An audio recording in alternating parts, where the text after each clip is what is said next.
Hello, and welcome to Dead Air Live. I'm Alyssa Mintz of the Somerville Producers Group. Tonight, we have the honor of presenting Brian Clafin, performing original songs and telling tales from the entertainment industry.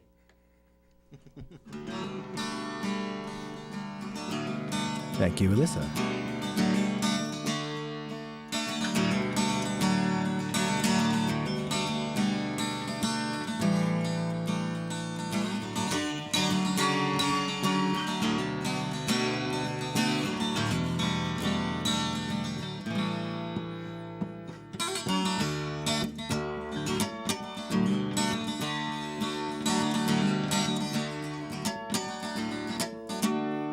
Well, if all I ever gave you was just all I thought I had, feeling so good I did not know could feel so bad. I could change the course of rivers, yeah, 'cause that's easy to do. If what I must do is to open up my heart to you, I could read you every lyric in this book.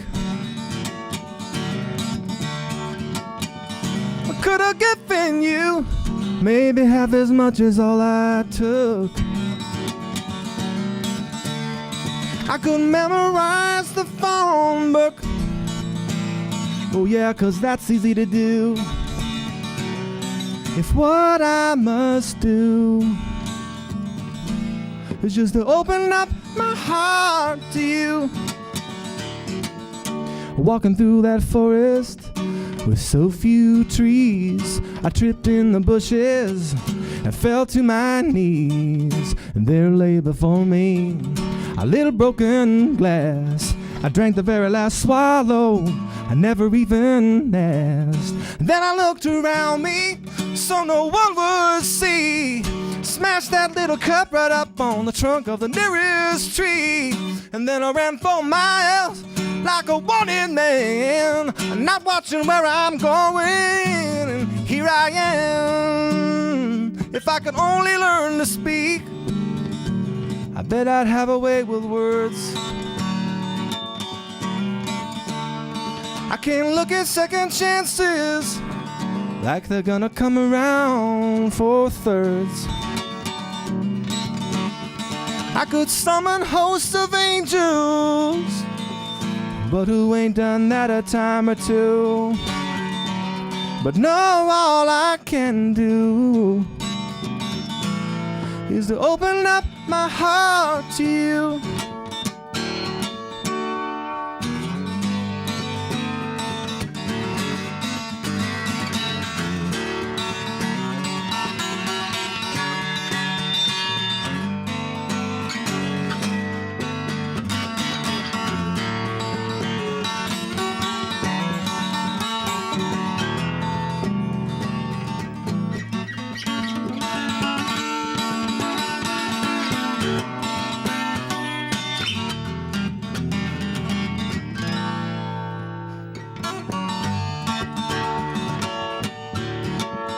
Walking through this forest now, so full of trees, I see something shine so bright, it brings me to my knees.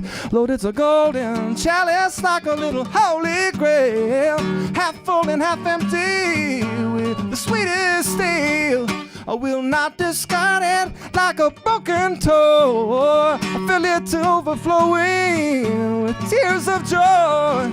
I'm gonna hold it balanced out in front of me, carry it so proudly for all to see. Yet I can do no more than you. I'm just an ordinary man. So won't you please grant me the power just to change those things I can. I cannot remake the earth and heavens. Now that's someone else's job to do. No, all I can do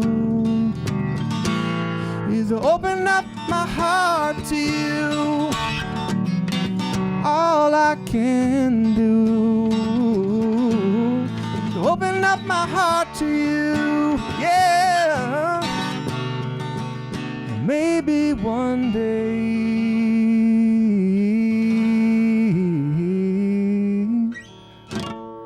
I'm gonna open up my heart to you.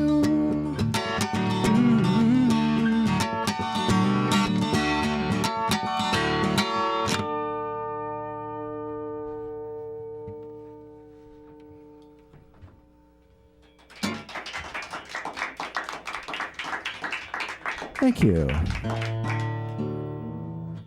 have the distinct feeling that the guitar mic was turned up extra loud halfway through that song and the vocal got a little quieter.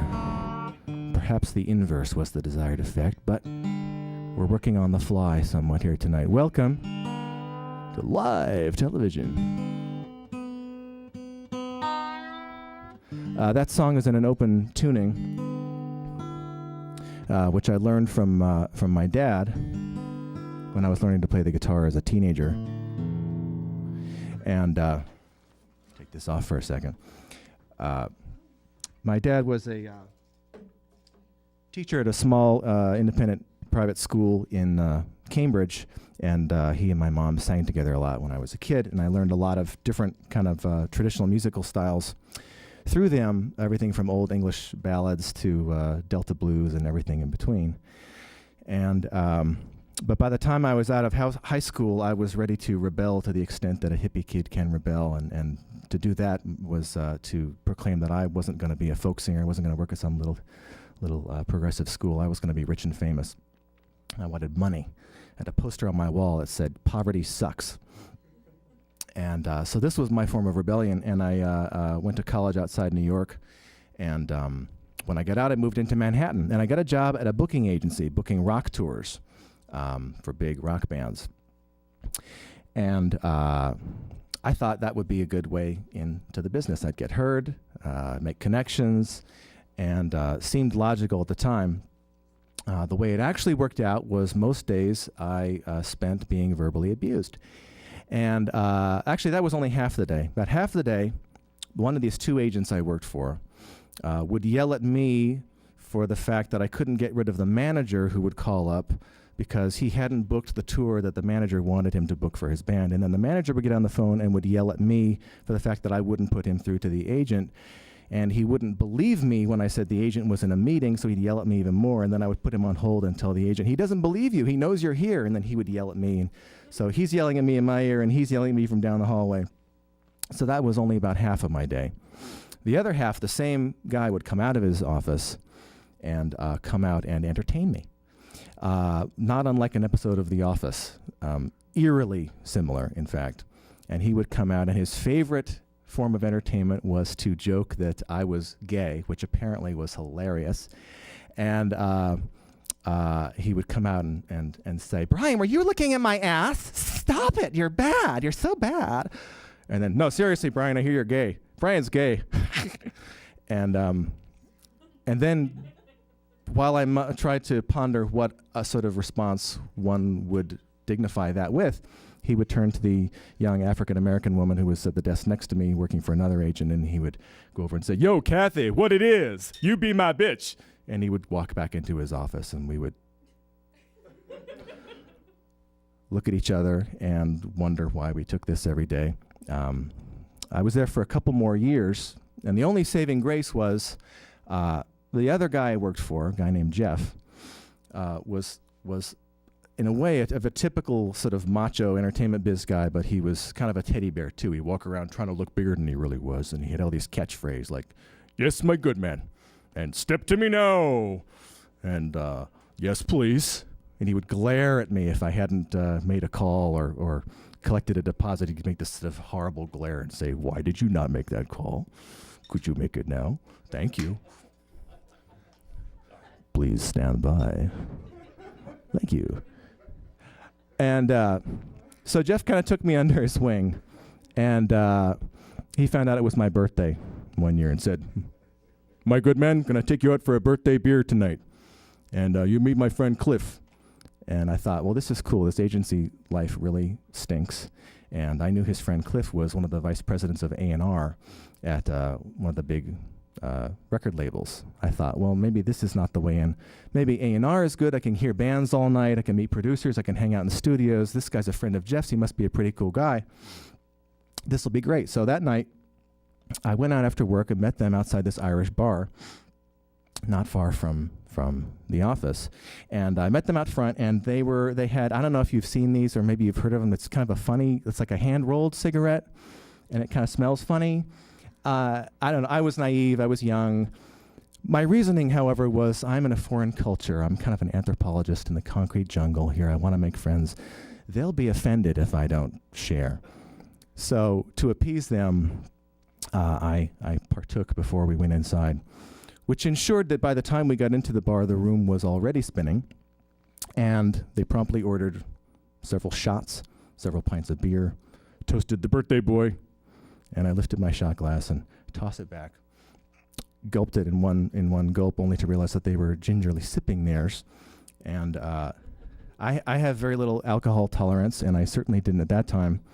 And this is what these guys did all night, every night. It would take them all night to catch up with where I was at this point already.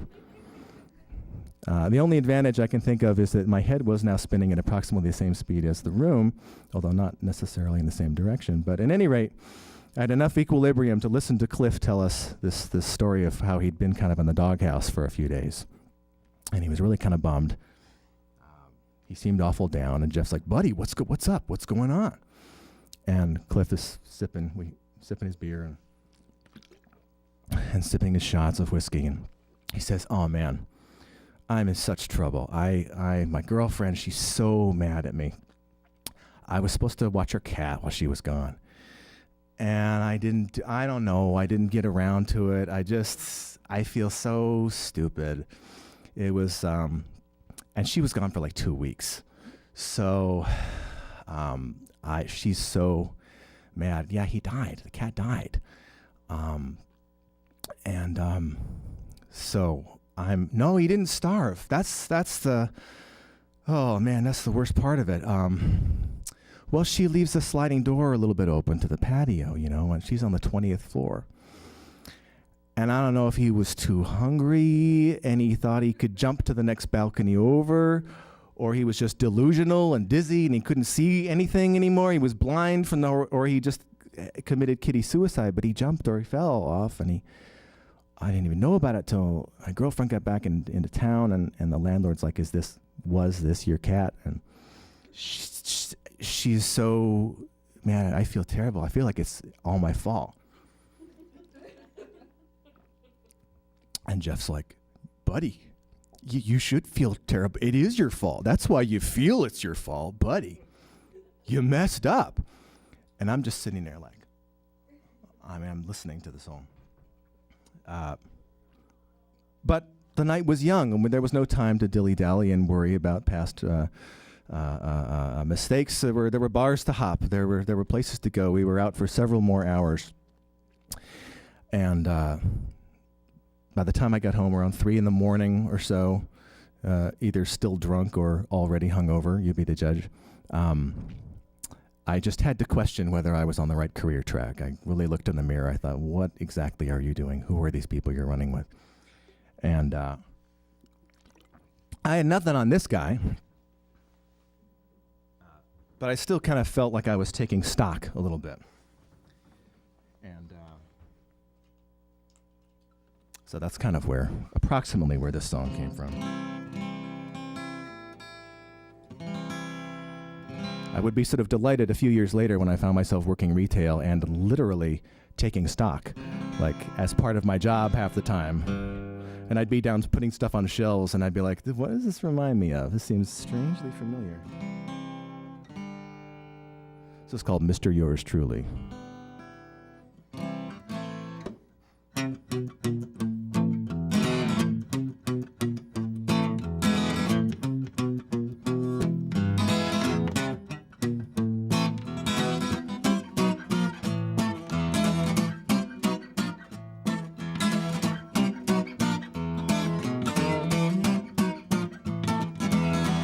This may sound gory, but it's a story of an inventory I think you ought to see, taken by unruly Mr. Yours truly, concealed so coolly, so needlessly. First there's this surplus of lack of purpose that no one's purchased, and it's growing stale. And that's not to mention all of these pretensions of good intentions, surely bound to fail. Mr. Yours truly, can you get me on my feet? Mr. Yours truly, do you think we'll ever meet? May I ask you in all fairness, do you really even care? Mr. Yours truly, can you make my life complete?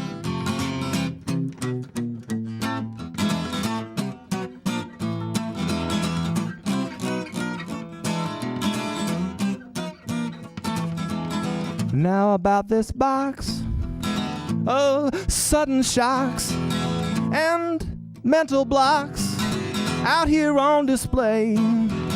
I guess you must be trying, but honey, nobody's buying, and I'm just dying to throw it all away. We got a few sour notes, and there's a few sown oats with these uncounted votes and letters never sent. While there's hearts left broken, fire left smoking, words that were spoken but never really quite meant. Mr. Yours truly, can you open up the door to the stairway that leads up to the next floor? I've been down in here so long, and I give you all my songs. Mr. Yours truly, can you help me off the floor? Now here's where it gets hairy. Now this might sound scary. There ain't no tooth fairy or Santa's little helper elves to take out your trash, tend to that rash, and leave big piles of cash all over your empty shelves. Mr. Yours truly, can you get me on my feet? Mr. Yours truly, do you think we'll ever meet? May I ask you in all fairness, do you really even care? Mr. Yours truly, can you make my life complete? Mr. Yours truly, do you think we'll ever meet? Mr. Yours truly, can you get me on my feet?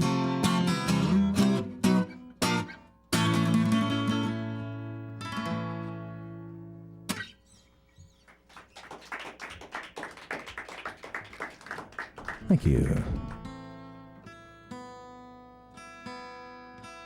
Well, I found myself wondering if there might be a warmer, fuzzier nook in the entertainment biz for me to reside, where people didn't kill their girlfriend's cats routinely. So naturally, I was drawn to the world of advertising, where I produced radio commercials and music for television commercials, most of which were for children's marketed snack brands and breakfast cereals. These sort of toxically neon bright breakfast cereals with diabetic levels of sugar and vitamins to offset that, as well as God knows how many parts per billion of this or that preservative or other trace toxin. And technically, I should tell you that I signed a confidentiality agreement, so I can't actually tell you the real brands I worked on. But we could imagine that there's a cereal brand, let's say it's a fruity flavored one, called, I don't know, Lolly Drops. Just suspend your disbelief for a moment. The protagonist of the commercials for which was a crazed bird whose modus operandi was apparently to stalk minors first, secondly to rob them of their sustenance, and ingest it, whereupon he underwent what really, honestly, can only be described as a sort of orgasmic psychedelic conniption by which his pupils dilated, turned into pieces of fruit, rolled back into the back of his head. He arched his back and exploded in a fountain of color out into the stratosphere, shouting, "I'm loco for lollydrops," or some phrase like that.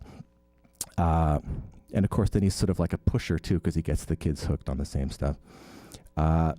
Typically, these sessions involved after the voiceover announcer finished his part and went back to being a funny guy sidekick for a popular shock jock, which was the rest of his job after playing the part of the bird.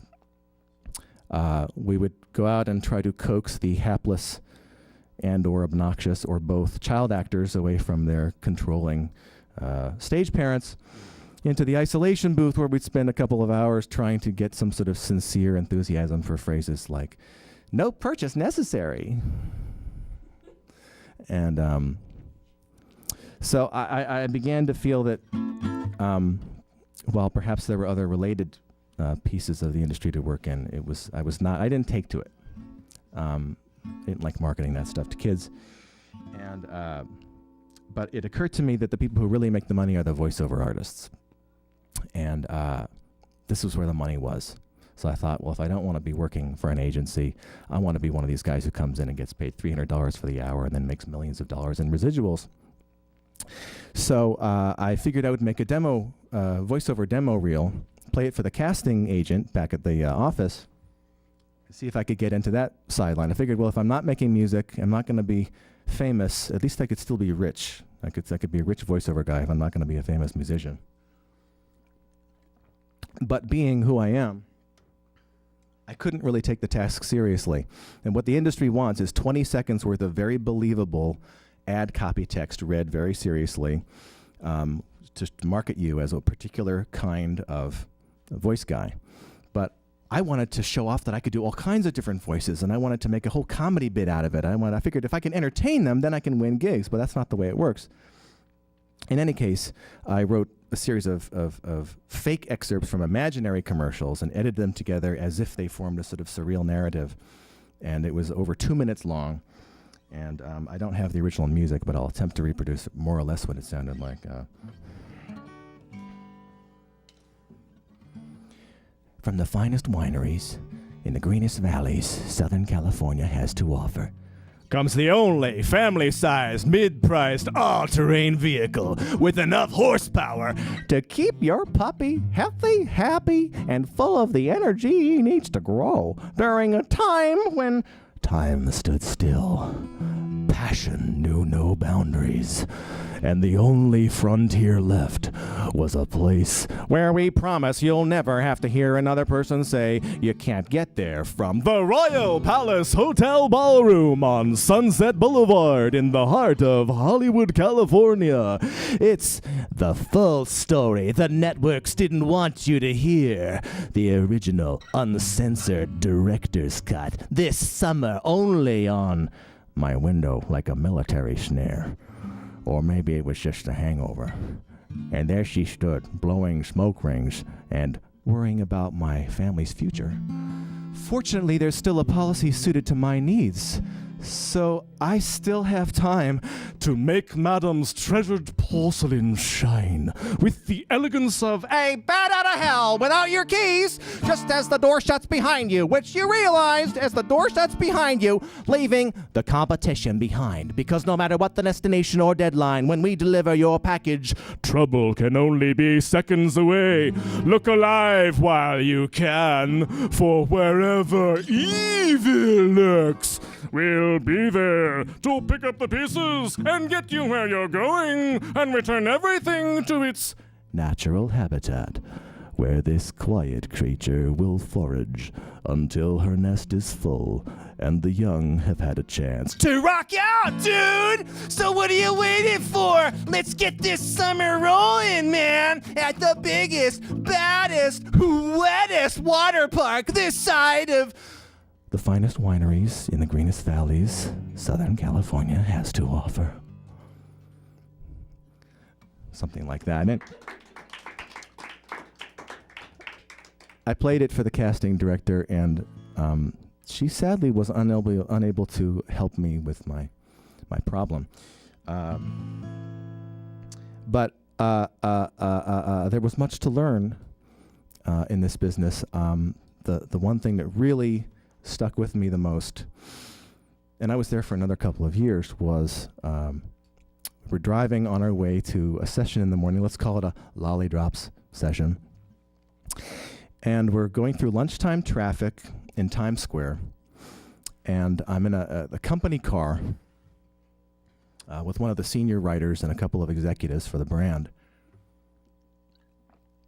And we pass this one block on 44th Street or somewhere outside some theater, and the writer, who's in the front seat, suddenly lights up. He gets all excited. He says, "Oh my goodness, I'm reminded, this spot reminds me of a funny story.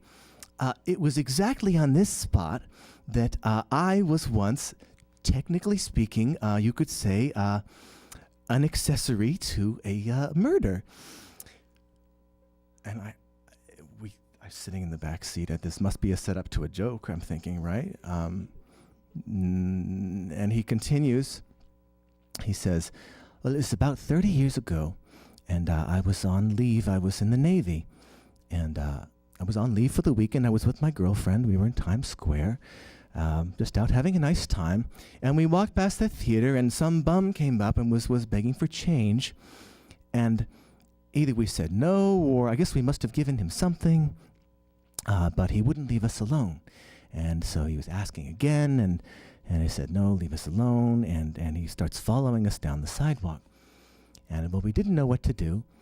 And then I noticed there's this guy down the sidewalk who's kind of trying to get my attention. He's sort of waving at me, getting my eyes, and making this gesture like, don't worry about it.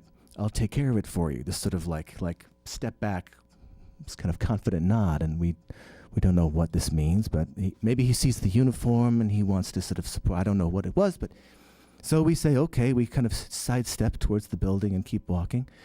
And this guy runs up and slams into the homeless guy, knocks him into the gutter, and keeps on running. And we're surprised. We didn't know he was going to do that, but thought he was going to try to talk him into leaving us alone. But so we keep walking, and maybe half an hour later, we've gone and had a drink at a bar, and we come back the other direction around the corner. There's a big crowd of people, and there's police tape, and there's an ambulance, and the guy's still lying there, but there's blood everywhere. And we ask, oh my God, what happened here? And someone says, oh, well, this guy was stabbed about 20 minutes ago. A guy ran up and stabbed him, and he's dead. And we just kind of backed into the crowd. We didn't want to get involved. We never heard anything more about it. So I guess really, technically, I mean, legally speaking, I was an accessory to a murder. Don't tell anyone. I'm like, oh no, no, I won't. And then I'm like, is he talking to me or the driver? Because no one else chimed in nervously to say, oh no, we would never tell. I think he probably didn't mean it for his industry comrades. So I was just about ready to get out of this whole scene. But I knew that there was a studio that was opening up its own little radio production shop. And a lot of the agencies outsourced that work. And I thought, well, it might be fun to be writing and producing, and I could do some of my own voice stuff if I was kind of one of the people running the place. So, but this, of course, necessitated making another demo to try to sell. Okay, I understand the format. I can write things to 30 seconds. I can be funny in the process. I can write. I can do the voices. So I went home to try to make a demo. But again, as with the voiceover demo, I once again couldn't take it entirely seriously. And every fake ad I tried to do was, of course, the most scathing satire against the industry itself in which I was trying to get a job. One of the most harmless examples was probably this. Was a parody of one of those commercials you see that are for entire agricultural industries, like wheat or dairy or something. Red meat for a better America. So this was basically the tone of the whole demo.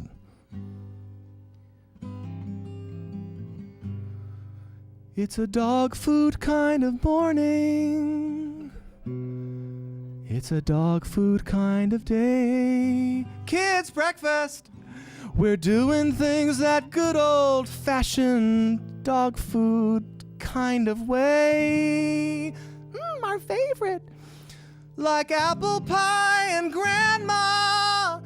Yes, and bone meal chopped real fine. It's great dog food, hon. It's a dog food kind of world. I love you, Mommy. Oh. And this dog food world is mine. That was kind of the tone of the whole thing. I think actually the job was taken by the time I was ready to submit it, by which point I realized that what I had was a comedy tape. It was not a means of getting work in the industry. For the few people left who didn't know I was extremely jaded already, I began to realize that my professional life was not going to further my music career, so I started imagining that I was already a pop star. And this proved to be a great deal more satisfying on a number of levels, because you didn't have to do any of the work. You could just sort of be there already. And with a handful of my friends, we formed a virtual novelty band called I Forget. We claimed to have had the first music EP on the web, although I don't know if that was true. It was 1994, so there wasn't much on the web yet. Experimented with beta streaming audio softwares. And the band was themed on memory loss for some reason. Every single song had a title like I Forget, I Can't Remember, I Forgot That Too. Do I? Was the person bluffing that he recognizes someone he runs into. Do I? And I had an idea at some point. I wanted to do more kind of roots. It was all very pop, Beatlesque, silly novelty songs, clearly. But I wanted to do something that was kind of like a Chicago blues song, a one-note Howlin' Wolf song. Kind of like, amnesia! Something like that. And that was the only word that came into my mind. I really wanted to write the song. I thought, oh, this would be really cool. It's really funny. I could do this, like, a whole different genre, and it just wouldn't come. Which often happens. You try to write a song, and it won't let you. And then months later, when you're not listening, it sort of tugs on your sleeve. And a while later, I was playing these little kind of triplets. And it kind of felt like a reggae song. Felt almost like that. You're running, and you're running, and you're running away. That Bob Marley song. And all of a sudden I was singing, amnesia, amnesia. And so this song kind of spilled out, and it was a little darker than all the other I Forget stuff. I kind of claimed it for myself. It's still funny, but it's funny in a bit of a twisted way. And clearly I was following that identity crisis themed set of songs, as in the last song I played you. This is Amnesia.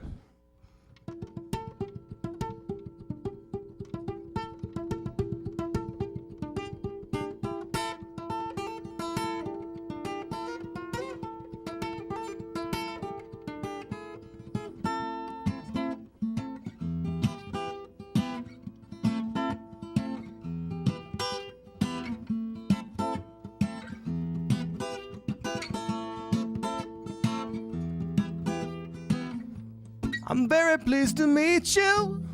My name it is John Doe. If you think you recognize me, won't you please let me know? I'm running through the darkness. I'm such a frightened man. Does anybody hear me? Won't you help me if you can?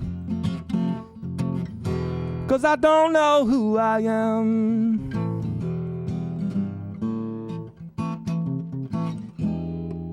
Amnesia, amnesia. If you ever remember, you'll never forget. If you ever remember, you'll never forget. If you ever remember, you'll never forget. If you ever remember, you'll never forget.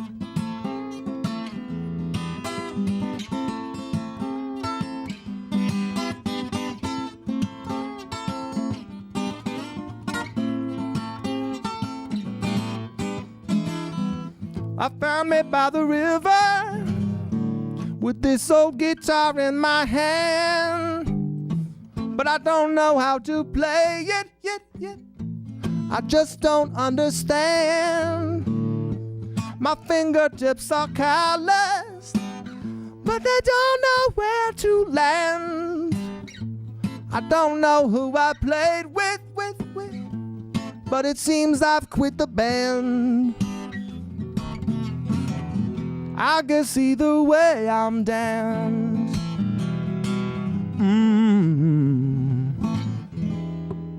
Amnesia, amnesia. If you ever remember, you'll never forget. If you ever remember, you'll never forget. If you ever remember, you'll never forget. If you ever remember, you'll never forget.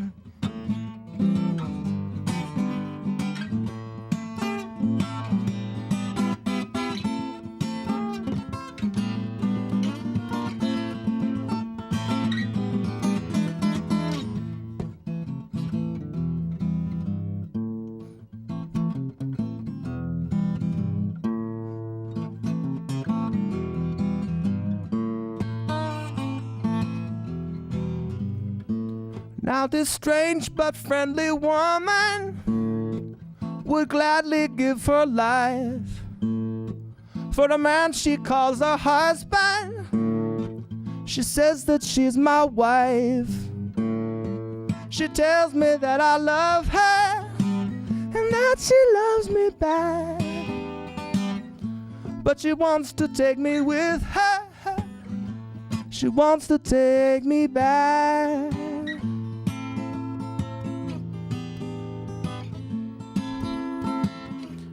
I just don't know what to pack.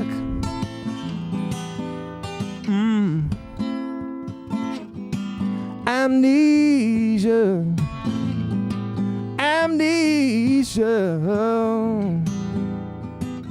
If you ever remember, you'll never forget. If you ever remember, you'll never forget. If you ever remember, you'll never forget. If you ever remember.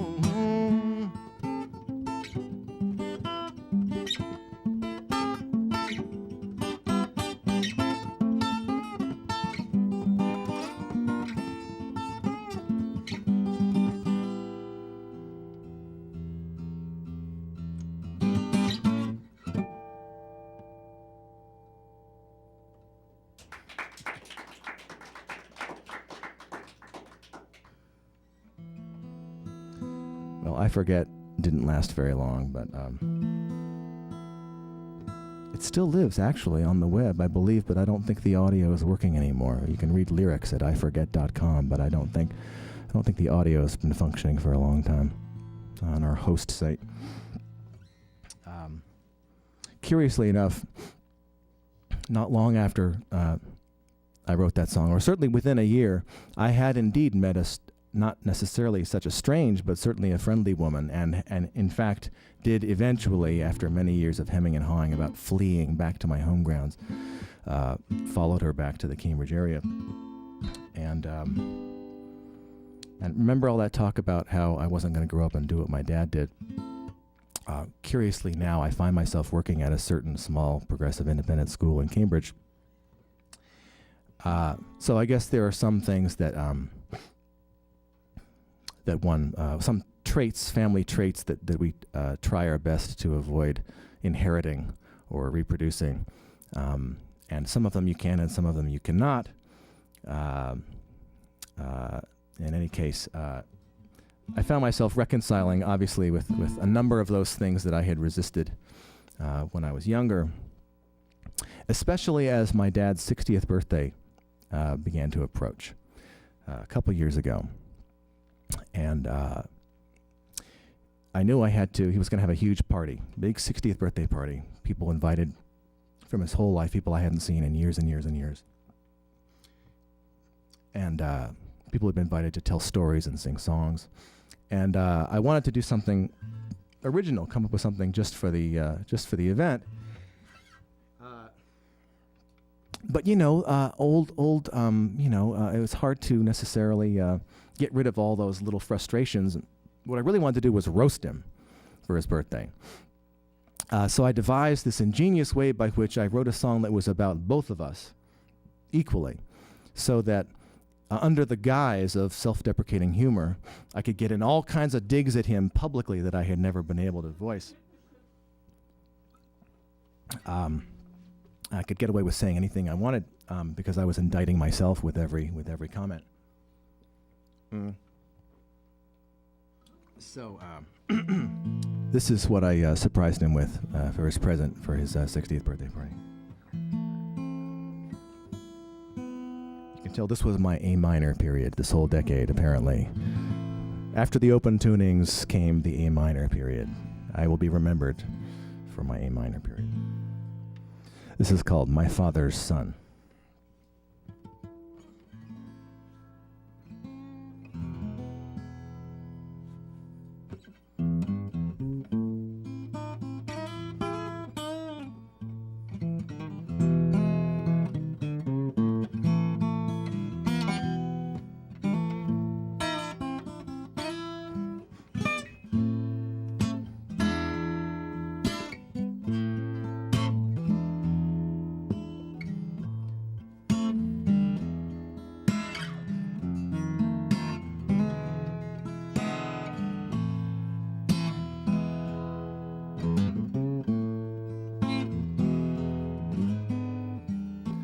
Cloth from which this suit is stitched is a tartan old and torn, worn by weary pilgrims, long forgotten, much less mourned.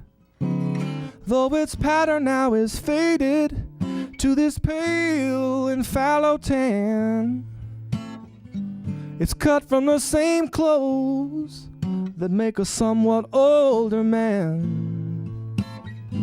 This tailored skin is all dyed in the wool from which it's spun. I am my father's son. A chip off the old shoulder, been lugging round this boulder, up and down the same old hill. I am my father's son. The image and the spit, neither's had a proper head, but we both damn sure someday will, as we claw our way up that corporate ladder, right up to the bottom rung. I am my father's son.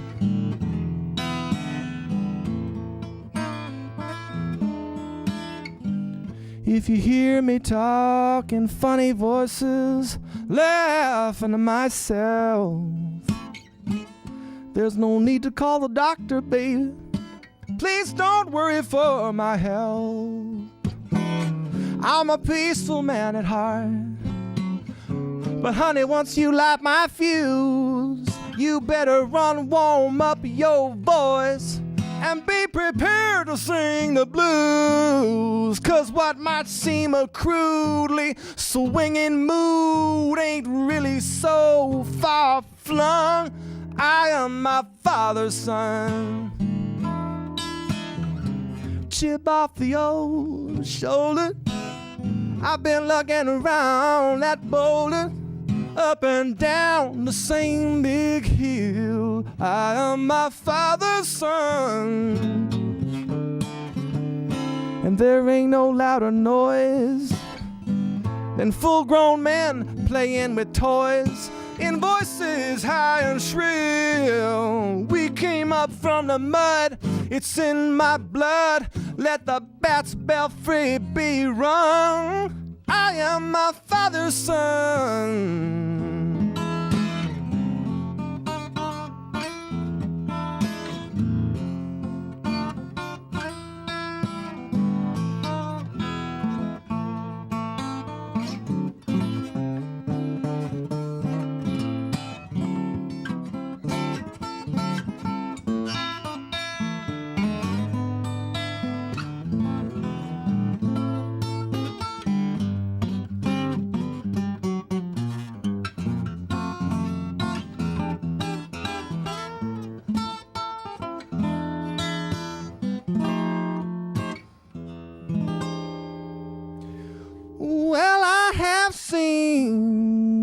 towers fall, and I have heard your bugles call as my neighbors held their hearts and sang, my country, 'tis of thee. You might think I got no guts. Go ahead and call me just plain nuts. But I can tell you all, these nuts don't fall too far from the tree. And if called to serve and fight, I reserve the right to refuse to use a gun. I am my father's son. Chip off the old shoulder. I've been lugging around this boulder, up and down that same blue hill. I am my father's son. About to blow this seedy little joint and then fall down onto the very point of my own poison quill. Thoroughly distressed by what the rest of you call fun, I am my father's son. For better and for worse, yes, it's a blessing and a curse, canceling each other out. I am my father's son. A wolf in lamb's clothes led to slaughter, and trouble for your mother's daughter. Gonna make her scream and shout. I admit defeat, I cannot compete, yet I will not be outdone. I am my father's son. Oh, I am my father's son. Oh, oh, oh, oh, oh.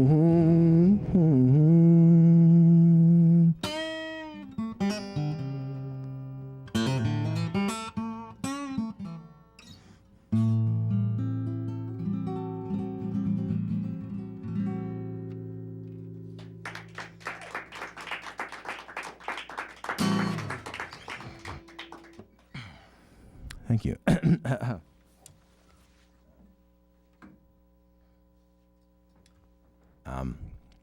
As I mentioned, I find myself working at this school. I don't have children of my own, but I've been around these kids for several years, and a lot, just over a 3-year period. You know, there's such a difference between a 4-year-old and a 7-year-old, and I've gotten close to some of these families and spent some time with them outside of work. And others are just, you know, especially the kids who go out of their way to come up and see me every day.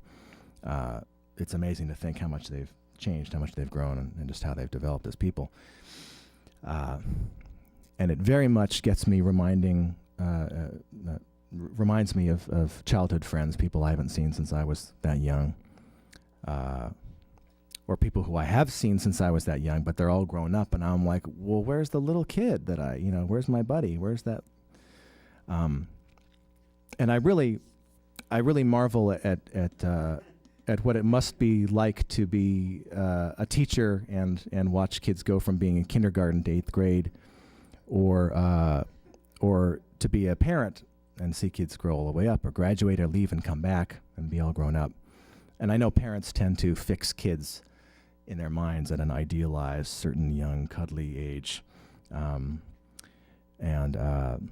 So that's very much on my mind, and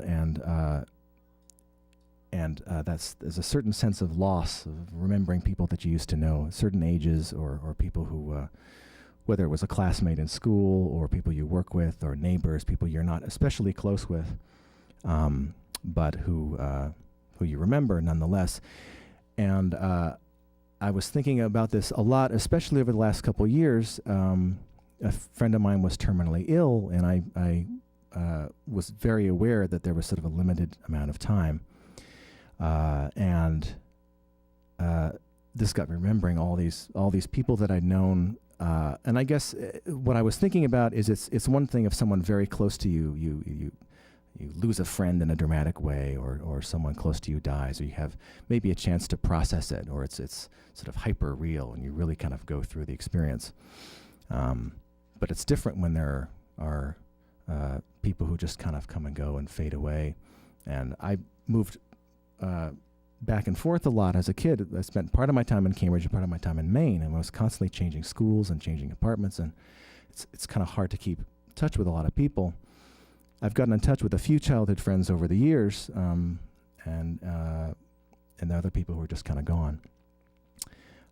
So I was thinking very much about all this sort of intangible sense of grief, these sort of types of loss that we don't think about a lot. And every now and then you get reminded, you run into someone, you go, oh, wow, I really miss him, or she was really neat. So I was thinking about that. I started writing this song in the fall.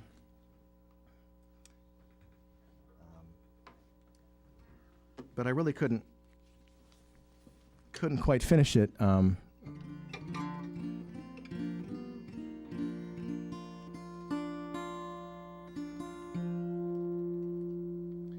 then when the friend who'd sort of inspired all this thought to begin with finally passed away around New Year's, I was able to kind of finish the song and let it be both sort of a goodbye to her as well as to that whole kind of list of all those other people. This is called With Me in this song. And I think this is going to be my last tune for the evening. So I'll thank our small but very attentive and affectionate live studio audience for bearing with us this evening, and thank Alyssa for inviting me here, and the whole producers crew here for helping us get through this one. And this is brings us back to the open tuning. Full circle. You see what I did there?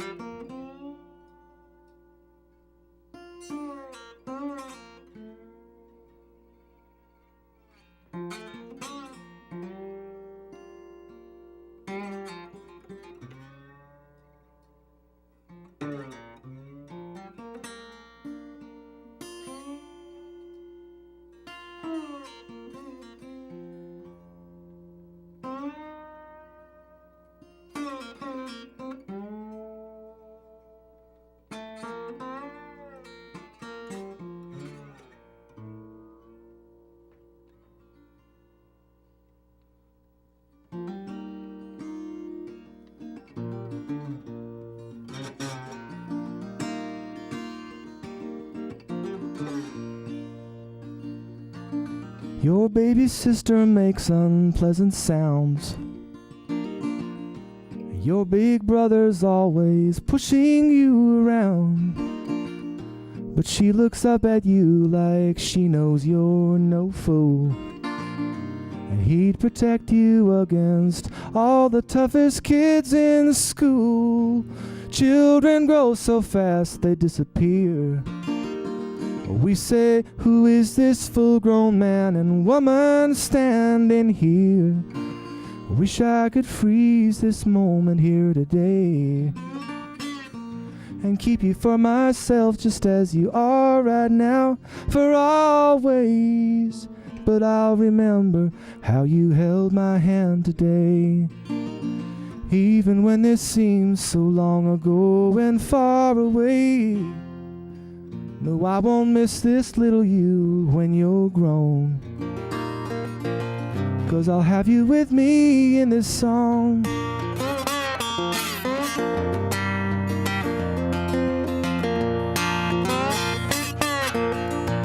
We trade jokes while passing in the hall. A friendly colleague who I hardly know at all. Now I see your office packed in boxes on the floor, and I wish that I had made a point to get to know you more. It's hard to lose the ones you hold most dear, but they at least will know how much you love them while they're here. It's a more peculiar sense of loss, this one, for a friendship that is gone before it really has begun. But I remember meeting you on that first day. how the smile you gave me made me blush and turn away. Maybe I won't need to miss you now you're moving on, 'cause I'll have you with me in this song.